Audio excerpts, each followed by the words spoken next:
Amis de l'électronique, bonjour. Il y a quelques temps, Tonin, sur sa chaîne, avait fait une vidéo pour montrer un petit onduleur qu'il avait trouvé sur Banggood, je crois.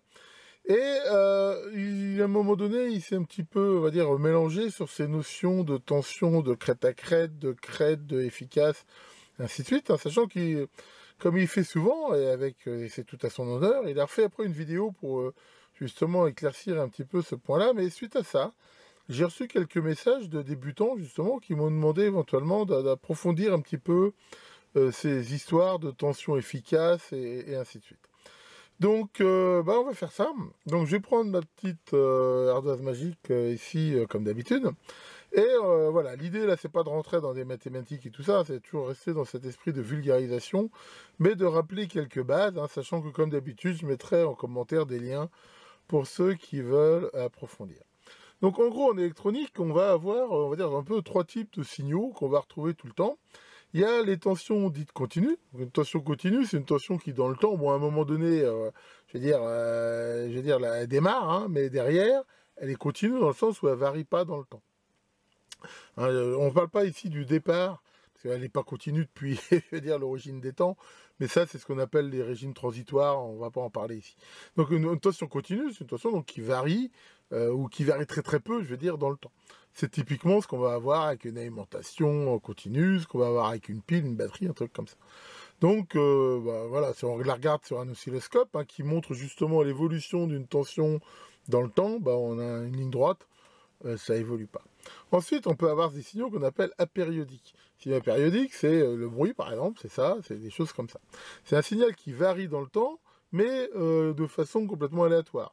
Dans les signaux apériodiques, il y a le bruit, par exemple, mais la voix, là, je parle, si je mettais un micro, j'aurais un signal qui ressemble un petit peu à ça, c'est-à-dire que dans le temps, il est bien alternatif, dans le sens où il passe de temps en temps avec une valeur positive, négative, mais il n'y a pas de répétition. Et on ne peut pas trouver, on va dire, une pattern qui se répète. Donc c'est pas un signal périodique, mais c'est un signal, qui varie dans le temps.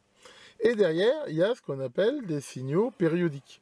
Donc le plus connu qui est le signal sinusoïdal, voilà, qui en gros est un signal qui se répète comme ça X temps. Donc en fait, un signal périodique, c'est un signal dont à un moment donné, on a une pattern, ici qui est une évolution sinusoïdale, mais ça peut être carré, ça peut être triangulaire, tout ce qu'on veut, qui se répète dans le temps.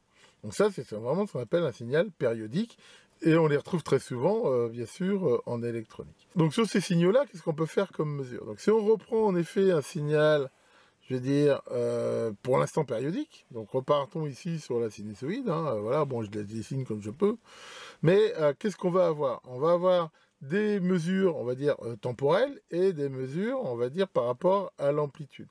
Donc au niveau du temps, ce qu'on va avoir très souvent, il y a deux notions fondamentales qui en fait sont les mêmes mais exprimées différemment.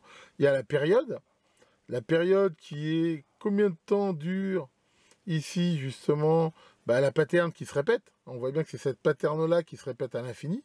Et donc cette pattern, par exemple dans le cas du secteur, elle dure 20 millisecondes. Voilà. Donc ça, c'est ce qu'on appelle la période. Donc elle s'exprime en secondes, c'est un temps. Et il y a la fréquence qui est égale à 1 sur la période, qui est combien de fois par seconde cette pattern se répète. Dans le cas du secteur, c'est 50 Hz. 50 Hz, ça veut dire que cette variation de cette forme-là se répète 50 fois par seconde. Si c'est un signal à 1 MHz, c'est 1 million de fois par seconde, 1 Hz, c'est une fois par seconde, et ainsi de suite. Donc ça, c'est deux notions qu'on va retrouver, mais qui n'ont de sens que pour des signaux, justement, périodiques.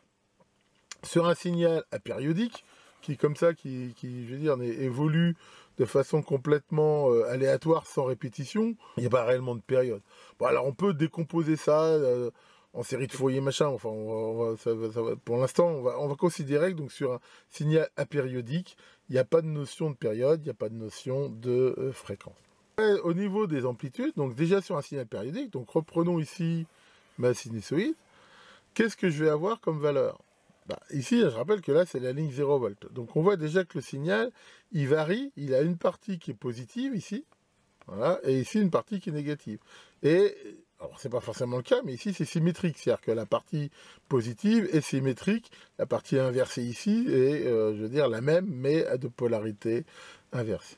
Et donc là, on va avoir quoi? Ça veut dire qu'à un moment donné, l'oscilloscope, lui, il regarde dans le temps et il mesure entre la masse, donc le 0 volt, et le signal. Donc le signal, on voit qu'il croît ici, voilà, avec cette forme, je veux dire, sinusoïdale, jusqu'à là, un maximum, hein, qui est ici.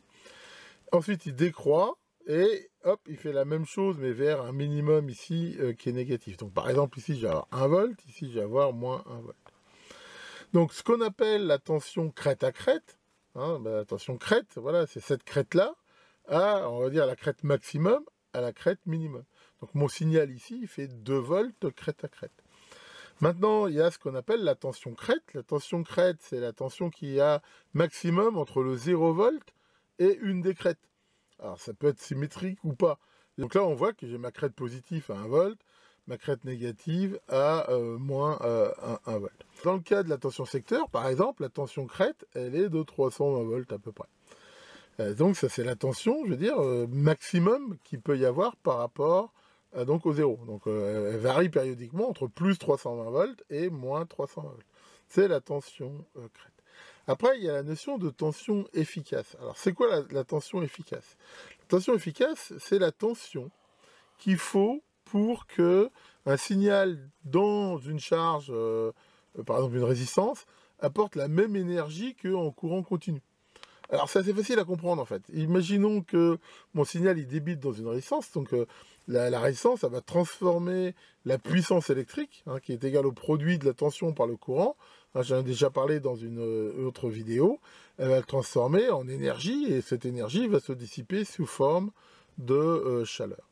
Mais on voit que dans une résistance, si j'ai une tension continue comme ça, bah, j'ai toujours la même puissance quelque part qui s'ici dans ma résistance. C'est-à-dire que si je regarde à tout moment, je découpe ça, mon temps là en petits intervalles comme ça, bah, ici j'ai 1 volt, 1 ampère par exemple, bah, j'ai 1 watt, et puis après j'ai 1 watt, et ici j'ai 1 watt, j'ai 1 watt, j'ai 1 watt.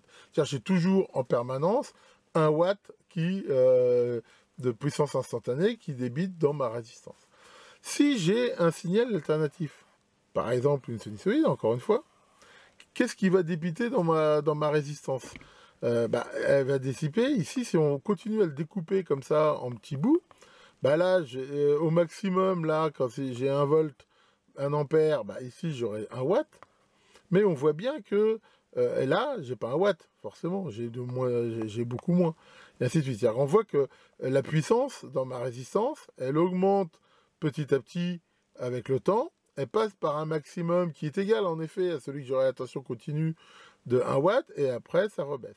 Quand ça arrive ici au 0, ça fait exactement la même chose ici en négatif, sachant que le fait que la polarité soit inversée, on s'en fout. Je veux dire, ça change rien. Dans ma résistance, si c'est symétrique, ici j'ai 1 watt toujours, hein, et c'est pas signé les watts. Donc là, parce que ici j'ai moins 1 volt par moins 1 ampère, 1 moins par moins, ça fait plus.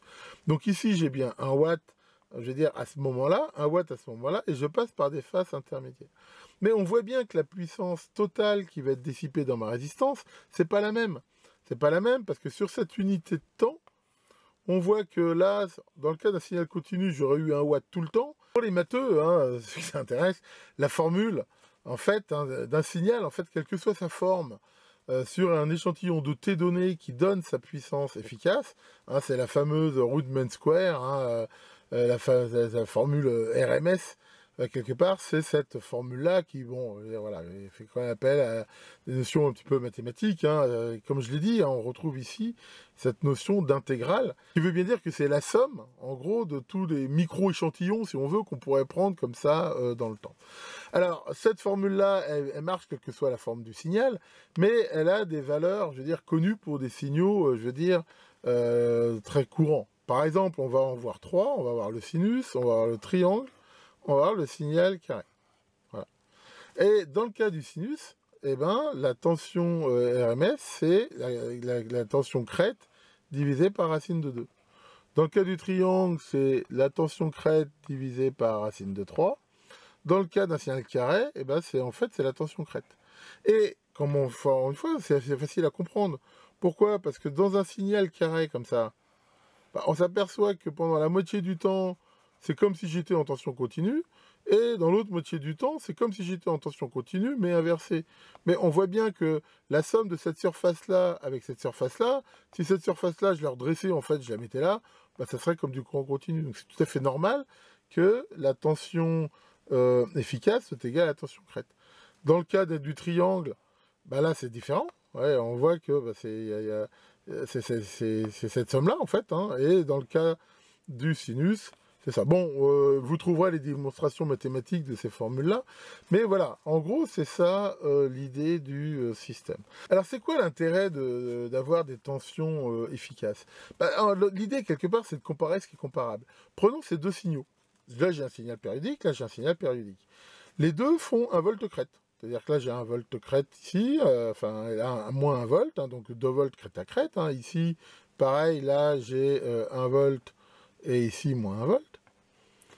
Si on regarde, comme on l'a vu, la tension efficace de ce signal-là, elle est de 1 volt. Ça veut dire que là, on voit qu'il y a de l'énergie qui est, hein, là, mon 0 ici est positionné comme ça, hein, il y a de l'énergie tout le temps. C'est-à-dire que l'énergie qui est transportée par ce signal-là, ça veut dire elle est quelque part identique à l'énergie du courant continu.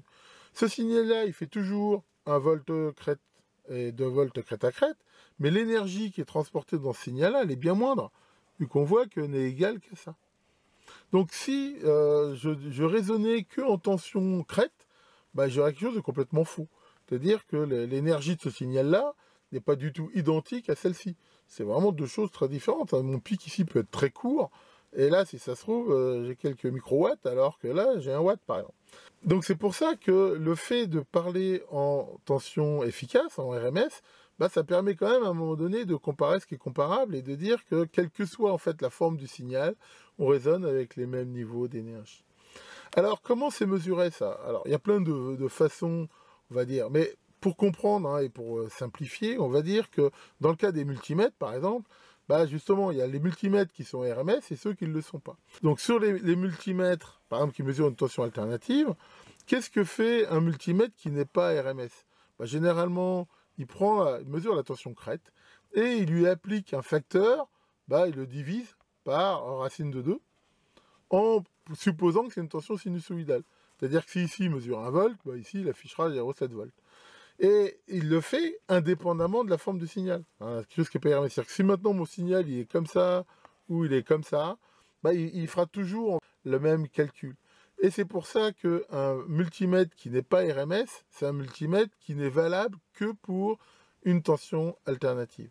Alors qu'un multimètre RMS, lui, quelle que soit la forme, on l'a vu ici, du signal, il va bien prendre en compte, je veux dire, l'intégrale. Hein, il y a des circuits spécialisés pour ça. Il y en a un qui était très connu, je crois que c'était le AD636, enfin, maintenant il y en a plein. Et la majorité des multimètres modernes intègrent cette électronique qui fait que c'est les fameux RMS, true RMS et ainsi de suite. Mais voilà, c'est ça qu'il faut se rappeler. Donc sur les anciens multimètres à aiguille, par exemple, qui eux appliquaient ce système d'atténuation de la tension crête, la tension affichée en alternative est bien la tension efficace, mais ce n'est valable que pour un régime sinusoïdal. Voilà, alors nous allons maintenant pouvoir faire un exemple un petit peu pratique. Je vais voir si j'ai moins de reflets en faisant comme ça. Bon, j'ai pas mal de reflets, je suis désolé, mais enfin c'est pas grave. On voit quand même les signaux. Alors, donc voilà, sur un oscilloscope, si ici on met un signal justement alternatif ainsi, et un voltmètre, hein, qui est un voltmètre flux ici, qui aussi est RMS, ben, on va voir les différentes mesures où on retrouve ces paramètres. Donc là, par exemple, si on va, là j'ai pris l'exemple du mixing, on a plein de mesures, mais dans les mesures voilà, typiques que vous allez toujours avoir, alors je ne sais pas pourquoi il ne synchronise pas comme il faut, ce camarade. Dans les mesures que l'on va pouvoir avoir, on va avoir la fréquence. Hein, donc la fréquence, bah, comme je vous l'ai dit, hein, c'est le nombre de fois où le signal périodique se répète. Hein, on voit que le signal, bah, il se répète, il est périodique, comme j'ai dit, parce qu'il se répète. En fait, quel que soit l'endroit où on prend la référence, c'est pas grave, même si à partir de là, on voit que bah, il se répète ici, ou il se répète là, enfin voilà, ainsi de suite. Donc on a bien la fréquence là qui est de 50 Hz. la période. Hein, la période, je rappelle, c'est le temps d'un cycle hein, qui se répète indéfiniment. Donc c'est typiquement, par exemple, le temps qui est entre ici et ici, ou ici, ou ici. D'ailleurs, voilà, si on met des curseurs, on voit que, typiquement, si je bouge mes curseurs, voilà, toc, par exemple, entre là et là, voilà, on voit que je retourne bien ici 20 millisecondes et 50 Hz, ce qui correspond bien donc voilà à la période du signal. Alors après justement au niveau des amplitudes, ce que vous allez pouvoir voir c'est le fameux pic to pic. Hein, donc pic to pic c'est crête à crête, c'est bien la différence de tension qu'il y a entre le point le plus bas et le plus haut. Et d'ailleurs sur mon générateur souvent c'est ce qu'on règle. Là, mon générateur il est réglé à 2 volts crête à crête. Et c'est à peu près ce que j'ai ici d'affiché. Donc c'est bien la tension qu'il y a entre ici et là. Et en effet, dans le secteur, eh ben, elle est égale à 2 fois la tension du moment qu'on appelle crête, qui est celle entre le 0 volt, qui est ici au milieu, et une crête. Hein, c'est la différence. Et on a ici max et min. En fait, max, c'est les crêtes positives. Et là, on voit qu'on a bien 1 volt. Et min, c'est les crêtes négatives.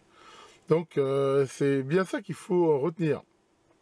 Crête à crête, c'est l'amplitude max, entre le min et le max. Le max, c'est entre le 0 et le max. Le min, c'est entre le 0 et le min. Si d'ailleurs on voit qu'on rajoute un 1 volt d'offset au signal, hein, c'est-à-dire que je le décale, qu'est-ce qu'on voit? On voit que le pic to pic, il ne change pas, c'est normal, parce qu'entre le min et le max, ça ne change pas. Par contre, le max, il est de 2, le min est quasiment de 0.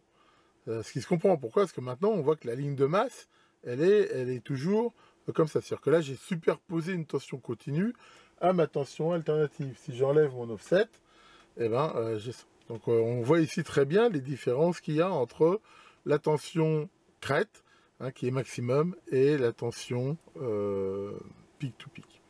Alors après, il y a la fameuse tension efficace qui dépend de la forme d'onde. Là, comme je l'ai dit, en sinus, et on le voit ici, vu que c'est un voltmètre RMS, c'est la tension crête fois racine de 2. Donc à peu près 0,7 volts. Mais ça change avec la forme d'onde. On voit que si maintenant je prends une forme d'onde rampe, par exemple, eh ben, c'est racine de 3. Donc là, on voit que j'ai bien ici cette différence. Si par exemple je prends une forme d'onde rectangulaire, voilà, là on voit que la tension RMS est égale à la tension crête. Ce qui est normal, hein, encore une fois, c'est qu'on s'aperçoit bien que là, je veux dire, pendant tout ce temps-là, j'ai l'équivalent du continu, et là j'ai l'équivalent du continu, mais avec un signe inverse. Mais le signe, au niveau de l'énergie, ne change pas. Donc ça veut dire que là, c'est comme si j'avais quelque chose de continu. Donc on a bien ici 1 volt, ce qui est, ma foi, tout à fait normal. Si derrière, on choisit des formes d'ondes un petit peu plus rigolotes, comme ça, après, ça va dépendre, en effet, de la forme du signal et de comment il est. Sachant que là, pour le coup, on voit que l'oscillo et le voltmètre, ils sont plus tellement d'accord. Encore une fois, le RMS de l'oscillo, il est calculé sur un traitement du signal. Il n'est pas calculé exactement comme le fait le voltmètre. Donc là-dessus, il faudrait regarder ce qui est le plus juste. Alors une chose qu'il faut aussi voir, c'est que, par exemple, sur la majorité des multimètres, le RMS ne prend en compte que la partie alternative. Elle ne prend pas en compte la partie continue. Ici, on voit que sur ce signal qui est alternatif, mais qui n'a pas d'offset, c'est-à-dire qu'il est symétrique, on va dire, par rapport au 0, le scope dit 735 mV, la 705, bon, on va dire, aux erreurs près, c'est bon, mais regardez ce qui se passe si je rajoute un offset de 1 volt. Là, on voit que la tension RMS sur le multimètre ne change pas, alors qu'elle change sur l'oscilloscope. Et en fait, c'est vrai. Je veux dire, pourquoi? Parce que si on revient à la fondamentale, si on regarde l'énergie qu'il y a à un moment donné dans une résistance, là, il y en a plus. Et c'est normal, parce que si on regarde sur une période complète, si on regarde la surface, il y a cette surface-là qui est bien la demi-sinusoïde. Il y a toujours cette surface-là qui est la demi-sinusoïde, on va dire, positive, là, ici. Mais il y a toute cette surface-là qui se rajoute. C'est pour ça qu'ici, on a un 27. Alors que quand on est comme ça, on n'a bien que 2 demi-sinusoïdes à chaque fois. Ça, éventuellement, il faut y faire attention. Donc, il faut toujours savoir si la partie RMS qui est affichée, c'est que la partie alternative ou si ça prend aussi en compte la partie continue. D'ailleurs, ce qui est assez logique sur les multimètres, parce que c'est bon qu'ils sont en mode alternatif, et un condensateur, je veux dire, qui bloque la composante continue, donc ils la prennent pas en compte, ce qui est, ma foi, ici, normal. Voilà pour cette petite vidéo, dont le but était pour les débutants, d'essayer de rappeler et de faire comprendre, sans avoir trop de notions de mathématiques, un petit peu cette histoire de tension efficace, RMS, et par rapport à la tension crête. Et vous voyez que maintenant, avec les oscilloscopes, en fait, on peut assez facilement mesurer tous ces paramètres en fonction de ce qu'on veut avoir. Je profite de cette vidéo pour vous annoncer que, comme tous les mois, j'aurai le plaisir de discuter avec vous lors d'un live YouTube, qui sera donc samedi prochain, le 4 décembre, à 21 h. Si vous avez des questions sur le thème de la chaîne, électronique, l'usinage, enfin voilà, tout ce qui vous vient à l'esprit, j'y répondrai avec plaisir, sous le contrôle rigoureux, comme d'habitude, de Nico le Terrible, qui se fera un plaisir de casser du troll au besoin. Donc, salut Maurice, ça gazouille. Qu'est-ce qui se passe? C'est bientôt l'anniversaire de Pincette. Oui, alors, tu veux l'inviter au restaurant? Bah c'est sympa. Mais t'as pas beaucoup de sous et t'as peur que ça te coûte trop cher. Je vais te donner une vieille astuce. Quand tu emmènes comme ça une femme au restaurant, juste avant qu'elle commande, tu lui demandes si elle a pas un petit peu grossi. Généralement, ça lui évitera de prendre trop de plats. Les ruses à 10 balles, ça. Bon, allez, là-dessus, grand Efficator vous fasse de belles mesures et à très bientôt pour de nouvelles vidéos.